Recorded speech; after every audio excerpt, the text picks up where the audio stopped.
mean, the vision that I'd had for 20 years of everybody shopping online, and that, gradually over many, many years people were getting on board with. I think when COVID came along and all of a sudden there was just this rapid fast forward shift, it's kind of one of those industrial revolution moments, but in fast forward, and everybody suddenly realised, oh, e-commerce is going to be a thing. As the year 2000 dawned, most of us were obsessed with this thing called the Y2K bug, which threatened to blow up the internet. And then 21-year-old Kate Morris was wondering if women would prefer to buy their mascara and lippy online. 20 years later, e-retailer Adore Beauty floated on the stock exchange for the first time with a $600 million price tag. And that prompted thousands of women who'd never played the stock market before to buy shares for the first time. Founder Kate Morris takes us inside those lonely years packing boxes inside her garage, all the way to makeup mogul.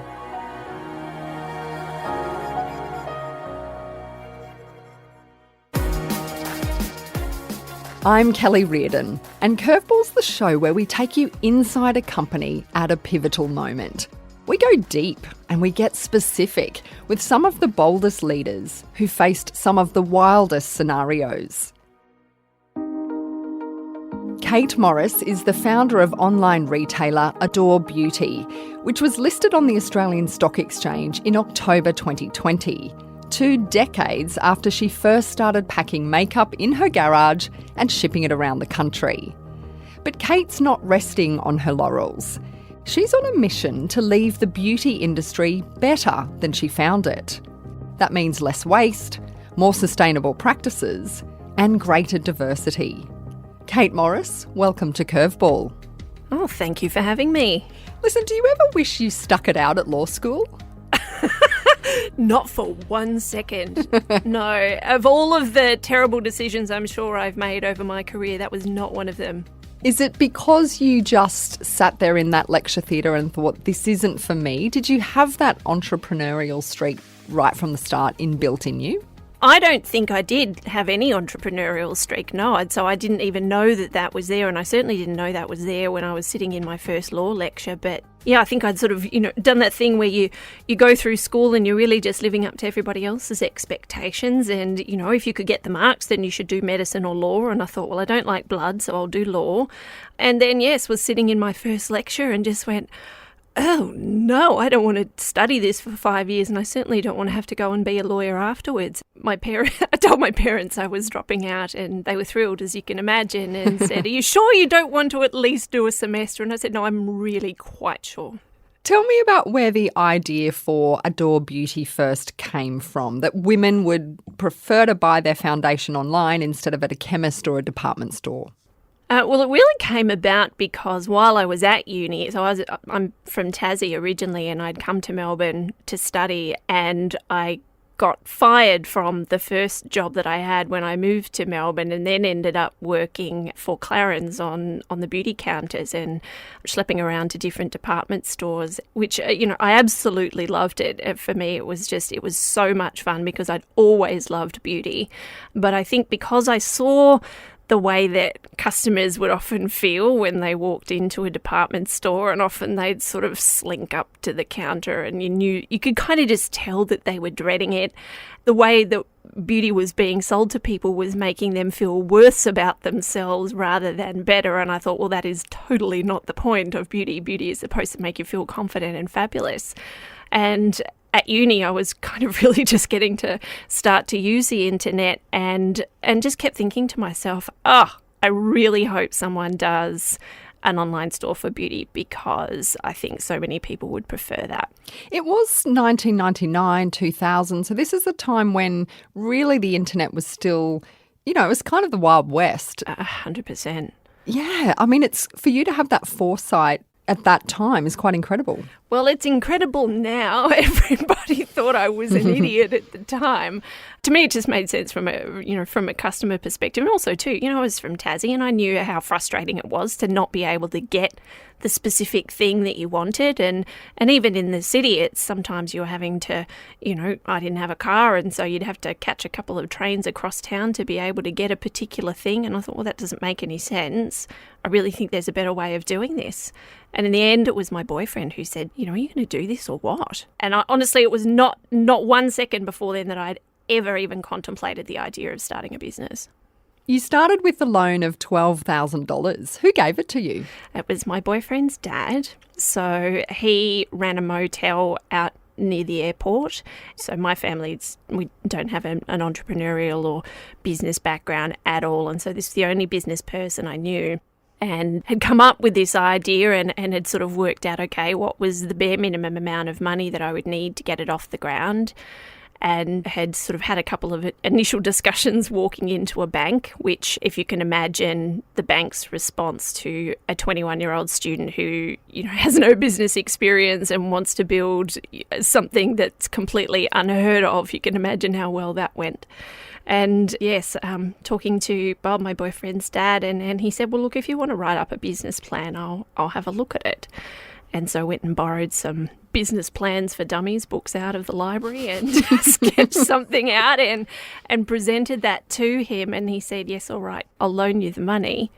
And handed me a cheque a couple of weeks later and said, you know what, this is going to be a really good experience for you. It's going to be, lots of really good learning. I think he fully expected to lose that money, and it was just a suburban motel. It wasn't like he was loaded or anything. But yeah, he wasn't the Hilton. He was not. And I think about that now a lot in retrospect, and I think, my goodness, what an extraordinary thing to do for somebody, to back them enough to take a punt.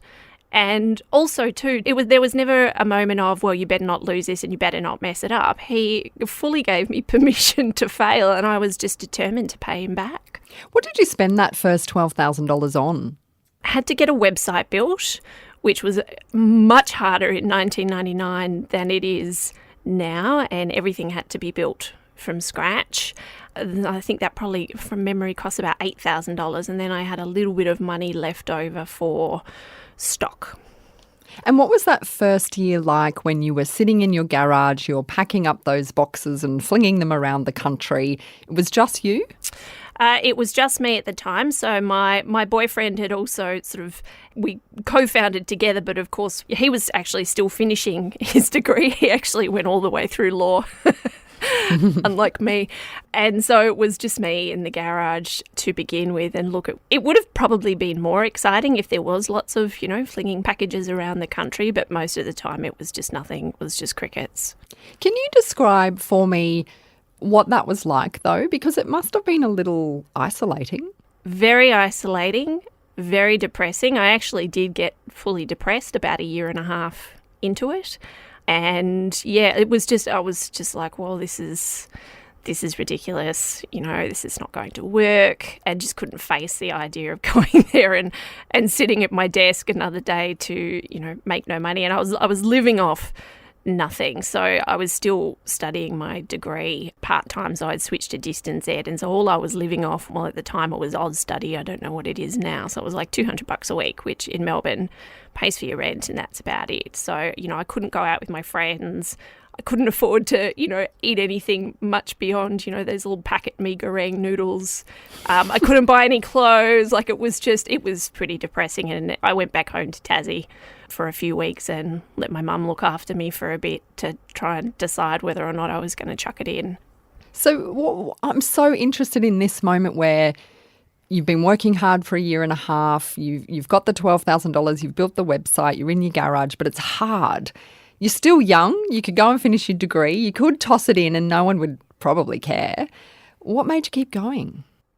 It's a really good question, and I still don't know, and I think there's probably just something in me that just makes me really stubborn, and I was just determined to be right. And also, too, in the end, I think, I was worried to fail because nobody likes to fail. But also, my mum said to me, she said, look, whatever happens, you're still you and you'll be fine. What's the worst thing that can happen? The worst thing that can happen is that, you give it another year and it doesn't work. And then, you chuck it in and she said, you can go and get a job. You're smart and, you can pay bob back and what have you lost? And I thought, yeah, that's probably fair. And given that I was still sort of trying to finish my arts degree at that point, it was probably a likely outcome anyway. So I thought, what hurt would it be to give it another year? The first 10 years of Adore Beauty were steady but reasonably slow. And so was that a deliberate strategy? It was the necessary strategy because I didn't have any other money. So I didn't really have any other choice rather than to just sort of try and slowly and organically and profitably grow the business because, I couldn't afford to burn cash because then I couldn't eat. It was literally a matter of word of mouth for a long time because if you think about it, I don't think there was any social media really until like kind of 2005. So it was really just a matter of trying to make every order so excellent and so fun to open that hopefully somebody would literally tell one other friend. And so that's kind of where our trademark of popping a little chocolate treat in the box came from, was just to hope that it would spread that word of mouth. And you had many setbacks and knockbacks with some of the brands saying no at first. How did you deal with that? Well, it was pretty much all of the brands saying no at first. So there was only 2 that I could get to actually take my money to go on the website. Initially, I'd sort of had these grand plans and had drawn up a list of all the brands that I wanted to have. And most of them you couldn't even get to take your calls. There were some that said, no, we just want to see how you go, in a nice kind of way. And there were others who said no in a not so nice way. And I do remember getting a 13-page rejection fax from one of them. This was on the fax machine at the motel because, of course, I couldn't afford my own fax machine. And so there it was rolling out of the motel fax machine on next to the room service. Yeah, 100%. And it was, the first page was just like, this is not a great idea and people are not going to buy premium beauty products in this way. Wow. And kind of words to the effect of, how dare you waste our time? And then the next 12 pages was thumbnails of the magazine covers of the magazines that this brand had been featured in. What? Are you going to name names here, Kate Morris? No, I'm not. I never have, and I shan't. I still have it. I will say that we stock that brand now, but... Wow. Then a turning point, though. You decided to scale up. What changed your approach? Well, it was really funny because about 10 years in, 2009, 2010, we'd still been continuing to grow every year, but it was about that time that the growth started to kind of plateau off a bit, and there was a year that we only grew by about 10%, and I sort of thought, oh, gee, is this all it's going to be? And I think we were about 3 million revenue by this point. And I thought, oh, if this is all it's going to be, then I don't know if I want to keep doing this. And I didn't know whether it was me that was doing something wrong and that maybe if I put someone in charge who actually knew what they were doing, maybe they would know what to do, or maybe I should just sell it. Maybe this was it and I should just try and sell it and go and do something else. And I didn't really know how to make that decision either. I just thought, how do I know what's the right answer here? I need some help with this. And so I went and paid a business coach who was charging like $500 an hour, which to me was like, all right, well, you better be good. For that kind of money, I'm not getting paid that. And she asked me a lot of questions. And in the end, she got me to go and write a letter to myself from 10 years in the future, which is now, incidentally. Oh, yeah. What'd you tell yourself? Oh, look, I did not dream big enough at all, clearly. But anyway, it's, to try and sort of draw this picture of what the business could be and what it could look like. And, she said, look, go into as much detail as you can. How much money does it make and what's your job in it and how do customers think about it and all of this kind of thing. And I went away and I thought, well, that sounds like a dumb idea. But I thought, well, I've paid the $500, I may as well do it. And went away and wrote this letter. And honestly, it was like turning all the lights back on. When you've been sort of sitting in the dark reading for a while and then someone comes in and goes, God, what are you reading in the dark for? And suddenly the whole path was just illuminated for me. And I just went, oh, no, I do know what to do. And I know what to do. And I know it has to be me that does it. And I was just completely reinvigorated to have kind of this new vision that I'd mapped out for myself. And then it was like, okay, but I also knew that to do these things, to get the business growing really fast again, I knew that the things that I needed to do would cost money. I didn't have any money. And so I thought, right, well, I'm going to need to raise some capital. But I knew that to be able to raise capital, I'd need to be able to show an investor that this could be a fast-growing business. And so I was sort of in this bit of a pickle. We remortgaged the house again up to its absolute limits. They were able to get like another couple of $100,000 or something, bless the Melbourne housing market. And so, basically it was just like, right, chips all in on the table, knowing that if this did not work or if we didn't raise money in time, I was going to lose everything. So this is super scary, right? This high growth strategy is risky. You've done pretty well for the last 10 years. Was it really just that letter that cleared in your mind what you wanted to do next? Yep. 100%.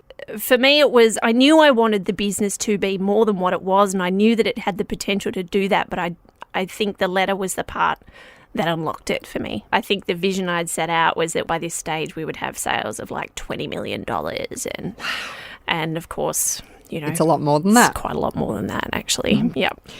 One of the keys was to sell a share to Woolworths. How did you do that deal? This was about the point where I realised that we were going to need to raise some money, and I had a mentor who I'd been having coffees with every couple of months for a little while and had been tossing around this idea with her, and she one day said to me, if you're serious about doing this and you want me to make an intro, like I think I know some people who might be interested.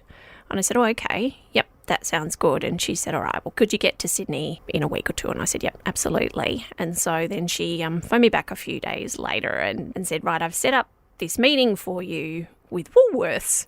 And I just pretty much, laughed and spat my tea all over the desk and said, yes, that's very funny, Jane. And she said, no, I'm not joking. And I said, oh, okay, sure, right. And I thought, no, I can do this. It'll be fine. I'll just go in and, negotiate against a $60 billion gorilla. It'll be cool. The deal itself took 14 months to do because for them, they're such a massive company. And, even though the deal was, from their perspective, very small, still had to kind of go through all of the big company hoops and red tape. And there were multiple times during that 14 months where we're still trying to execute on this fast growth so that they don't lose interest. And there were multiple times where we thought, oh, we're actually going to run out of money. I don't think we're going to make payroll next week. One of your mantras has become, except there's things that you just aren't going to know, which is probably at the heart of this whole podcast curveball, that these things just come out of nowhere, you have to deal with them. So if you were trying to go high growth strategy and Woolworths is sort of taking a while and you didn't know if you had money in the bank next month, how did you deal with that curveball? James, my co-founder, was working in the business with me by that time, and he would sort of look over at me and make the face and kind of tilt his head, which was, we need to go talk in the car park. And the car park was across the road, and we'd go out and sit in the car, and he would show me the spreadsheet and just said, look, I think we're going to run out of money next week. I think it's over. And we'd just sit there in the car and cry for a bit. And then we'd go, right, okay, if this is our last hurrah, how do we want to go down? Do we want to go down fighting? Yes, I think so. And so we would go back and grab all the team together and go, right, we need to pull in an extra, $100,000 of sales in the next week. How are we going to do it? What can we do? And we would sit there and we would brainstorm and we would pull some things out and we would just hustle and try and throw something together. And somehow we always skated through. And of course, we never told the team that actually if we don't achieve this, nobody's getting paid next week. But yeah, I think we just always managed to find enough hustle to kind of skate through it. I'm going to come back to the rest of your successful story shortly, but I also am interested in your initial reaction when COVID hit Australia. How did you prepare for that? To be honest, in some ways, it was not entirely dissimilar from other previous crises that we'd faced, things that we felt challenged the very existence of the business. And so for us, the unusual thing was the fact that every other business in Australia was also facing this same thing at the same time. We were kind of used to being on our own, but felt oddly prepared to be able to handle possible impending disaster. We started scenario planning, and that was basically to go, okay, right, well, let's sort of throw all of our previous forecasts out the window, because we could see the panic buying starting already, and it started first in hand sanitizer, which was never a big category for us. And then all of a sudden, every single kind of hand sanitizer we could get in would just sell out. And so we could sort of see strange behaviour starting already. And so we had some decisions to make. Should we perhaps pre-order some extra packaging, like shipping boxes? What are all of the brands that we have that are sourcing their stock from overseas? Let's run some other scenarios where perhaps our warehouse is forced to close because, of course, if we can't ship orders, we can't take orders. And so we were kind of planning for how long could we go without revenue. And that must have been extraordinary, because you're planning for both sort of double revenue if things are really flying off the shelves like shampoo and hand sanitizer, as you said, because no one can actually go to the supermarket. But at the same time, as you say, like, what if we have to shut down and we have to lay staff off? So how did you do that double scenario planning? You just get a bunch of spreadsheets and put in all your variables and kind of map it out. Did you reach out to other businesses during the pandemic to work out, how are you doing things? Yeah, look, absolutely. I remember at the start, one of the scariest things about it, and when we're trying to scenario plan, is that there was so little information and nobody knew what was going on, and the government didn't know what was going on, and nobody could give us any guidance. And I'd had a couple of texts from a couple of other different online retailers saying, hey, what are you guys doing about your warehouse? Or, what are you doing about your office? Are you guys working from home? What's going on? And do you think we should get maybe a couple of people on a call this week?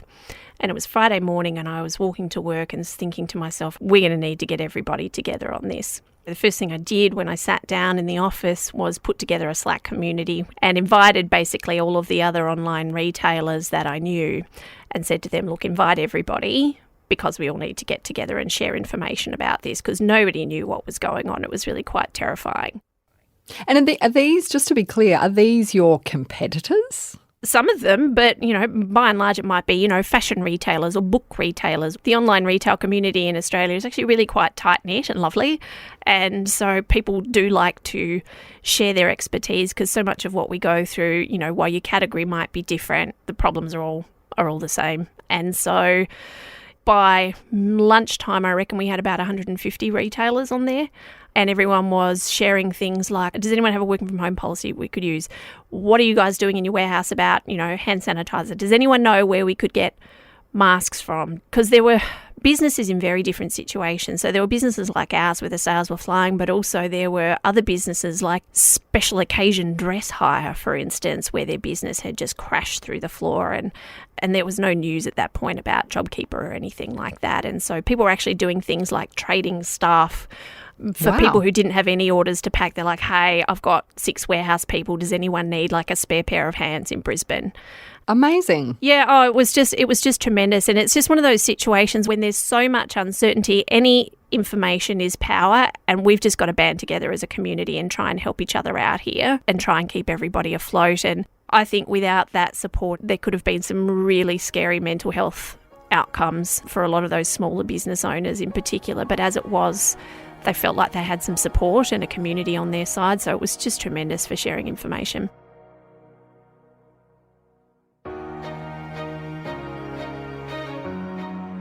This is Curveball, the podcast where you're treated to the best seat in the house to witness the highs and lows in a company. We talk to top leaders to find out how they survived those challenges they couldn't see coming. Kate Morris is the founder of Australia's longest-running online beauty retailer, Adore Beauty. Kate, the other new addition to Adore Beauty is a selection of sex products like vibrators and condoms. How carefully did you consider going into that space? We went into that space last year, so that was pre-COVID, but I must say it's a category that also did very well during COVID. Less so the condoms, but definitely much more, the sort of the self-pleasure devices, a woman's got needs.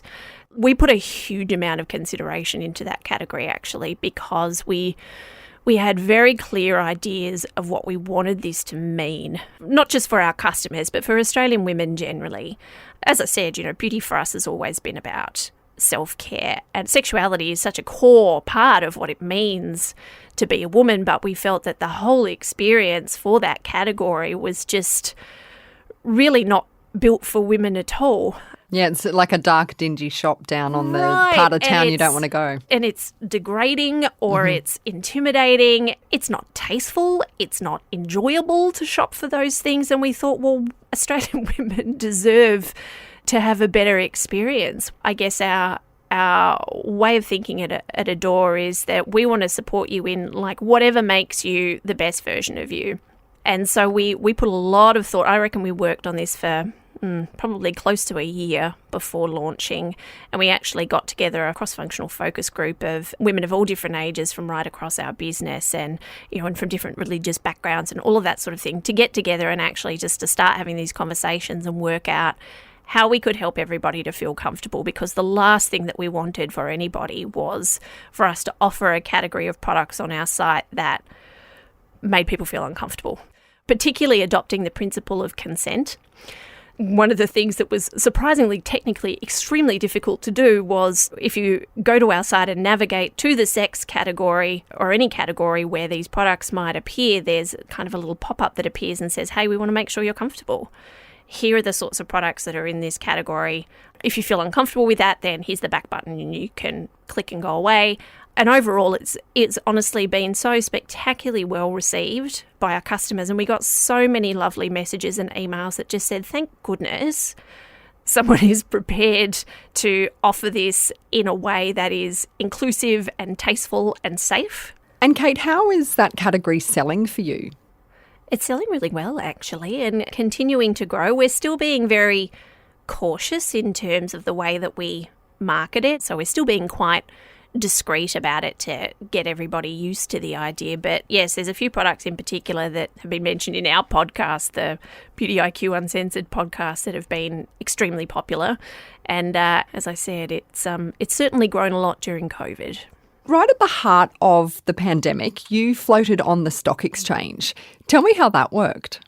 Oh, boy. It was a fairly intense lockdown project, I have to say. Yeah, you could have just made some sourdough or something. Right? I know.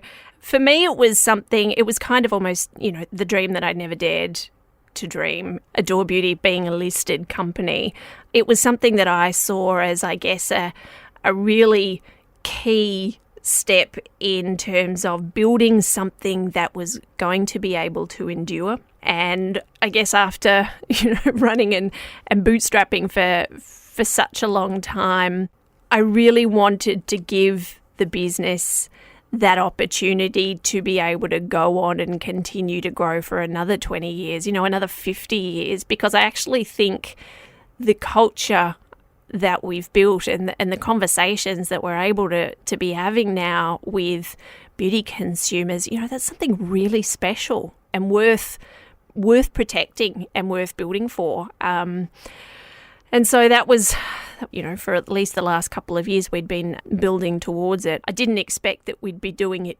virtually during a pandemic and running all the road shows over Zoom. How do you manage an IPO during lockdown? Well, look, I think necessity is the mother of invention, as they say. And to be honest, I think it's probably the sort of thing that before COVID, everyone would have said, oh, no, you can't possibly do that remotely. And we proved that you could because I did it all from the front room of our house. And what was it like to ring the bell on Zoom? Look, it's not the picture I had in my head. Because there's that scene where Sarah Jessica Parker in Sex and the City goes to the stock exchange in New York and she gets to ring the bell and she's there in her, glamorous outfit. You're just there in your lounge room, right? Yeah, Yeah, we were kind of hoping that we'd be out of lockdown by then and able to get to Sydney to go to the ASX. And the closer we got to it, the more we realised that it was not going to happen. And I'd planned out my outfit and everything. And in the end, I just had to sort of reassess my expectations and go, okay, well, it's a pretty amazing moment regardless. Yes, it would have been lovely to be there in person, but as they say at my daughter's kinder, you get what you get and you don't get upset. So and the ASX sent us a bell to ring and a bottle of champagne to crack afterwards. Did you benefit from the lockdown in that people who were wanting to invest would have suddenly seen online retail as very viable? I think what happened was that, the vision that I'd had for 20 years of everybody shopping online and that, gradually over many, many years people were getting on board with. I think when COVID came along and all of a sudden there was just this rapid fast forward shift, it's kind of one of those industrial revolution moments, but in fast forward, and everybody suddenly realised, oh, e-commerce is going to be a thing. And I sort of thought to myself, yes, that's what I've been trying to tell you for 20 years. I think that was the moment that everybody really realised that this thing had legs and was only going to continue to grow. And so, yes, certainly the market was receptive. When the company floated, you attracted some raised manicured eyebrows about the price tag. The company landed at around $618 million. Was that super high? No, where we priced it was actually at a material discount to other online retailers that were listed, and we're actually really heavily oversubscribed, so we could have sold the float more than twice over. Is it because you decided to value it more like a tech company than, say, a makeup company? Actually, makeup companies get higher valuations than what we got. So if you look at the sale of Drunk Elephant, I think they got 8.5 times revenue, which is certainly substantially higher than Adore. Everybody will have different opinions whether it's too expensive or not. And the truth is that we're really heavily oversubscribed by a lot of institutional and retail investors and people that take a really long-term view, because I think everybody can see that e-commerce is only going to continue to grow. And if you look at where it is in Australia, online penetration's about, 12%. And in China, it's pushing 40 or 50%. I think it was one of the first, or certainly in a handful of the first female-led companies to list on the stock exchange in Australia. And women started to flock to it in terms of wanting to trade on the share market for the first time or to buy stocks for the first time. Was that kind of exciting that there were women who had never bought shares ever before who were suddenly going, I'm going to get into this whole thing? You know what? That was one of the really wonderful and amazing and exciting parts about it for me. And, it just goes to show why representation really matters, because I think there were a whole bunch of women who had been thinking perhaps about getting involved in equities investing, but could never really find a company that they really connected with and saw the potential of. And I guess, Adore's the biggest ever with a woman founder and woman CEO. So it was actually, to me, just one of those moments where I went, wow, I didn't even think about this side of it. I was kind of trying to find a way to, enable the company to continue to go on and grow and take all its opportunities. And what it created was something that meant something to a lot of women. And that was just wonderful. Do you think you've faced more challenges in business being a woman? I think there are a lot of structural issues that do make it harder for women, and particularly when that comes to raising capital. And I think we are seeing some change, and particularly in venture capital in Australia, there's a lot of progress in terms of the number of women partners in VC firms and, for them actively looking to invest in diverse founded businesses. But from my experience, the further up you go in the funding chain, so once you get up to private equity, and even more so when we were pitching our IPO to fund managers, I'd say 90% of the people we pitched to were men. And I guess the challenge there, when you're pitching a business that is by women and for women, you're asking those investors to do extra work in terms of understanding what it means. And I remember the first couple of times we pitched, and after the questions we were asked, we actually had to go back and revise the deck because I realised that we actually needed to do more work just in explaining the way that beauty is actually a self-care purchase and that it matters to customers kind of where you buy it from, and you don't want it to just come kind of chucked in a box with, a pair of socks and some spare batteries and an iPad. Like, the fact that this is an emotional purchase and people are buying to feel a particular way needed to be explained because these people weren't our customers. You mentioned there that venture capital funding and trying to raise that capital, and I know you're now a mentor with StartMate that helps startups get off the ground. What kind of responsibility do you see now that you are a very successful business owner in helping others? It's everybody's responsibility. If you manage to make it any way up the ladder, then your job is to turn around and extend a hand down and try and bring some more people up with you.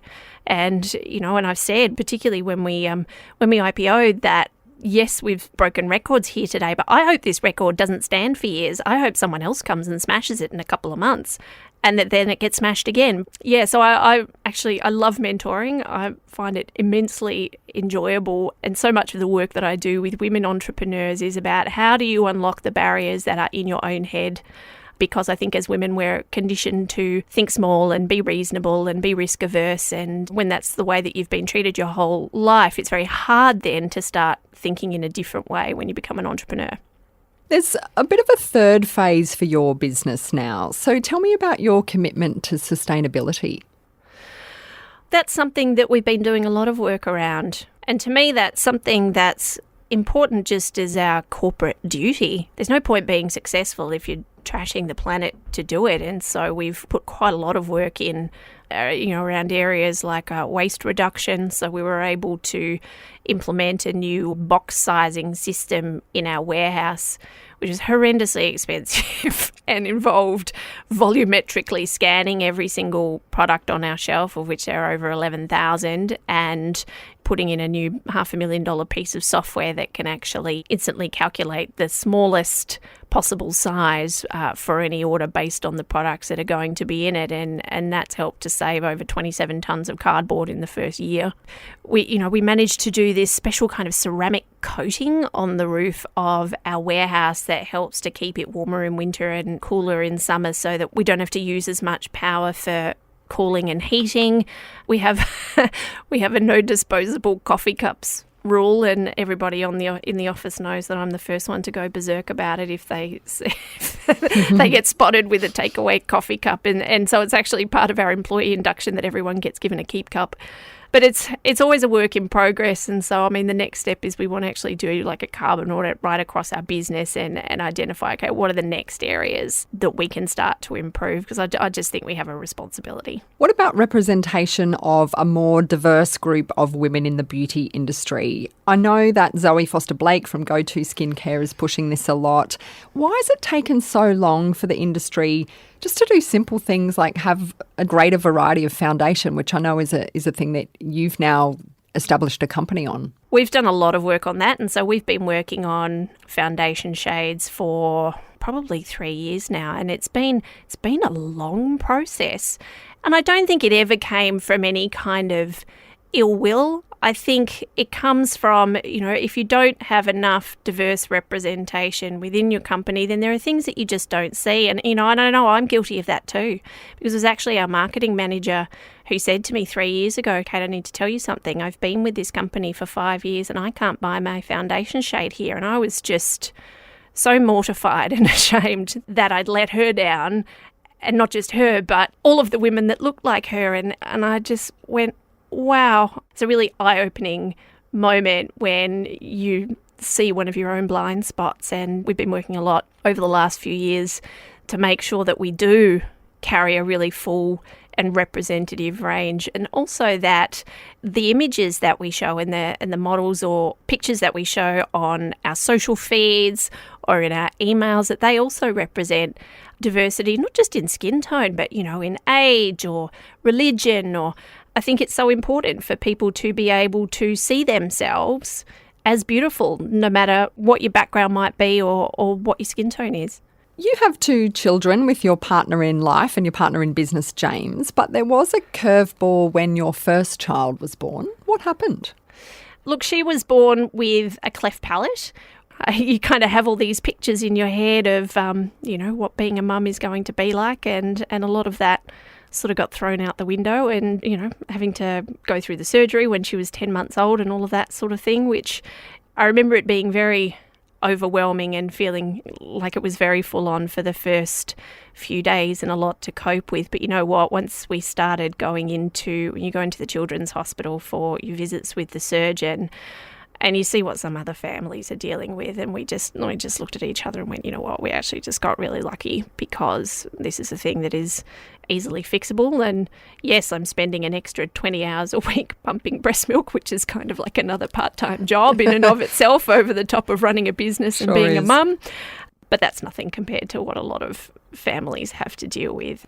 That's interesting about your mindset there, that switch between I could feel a little sorry for myself here and look at it as a glass half empty situation, but you flipped your thinking.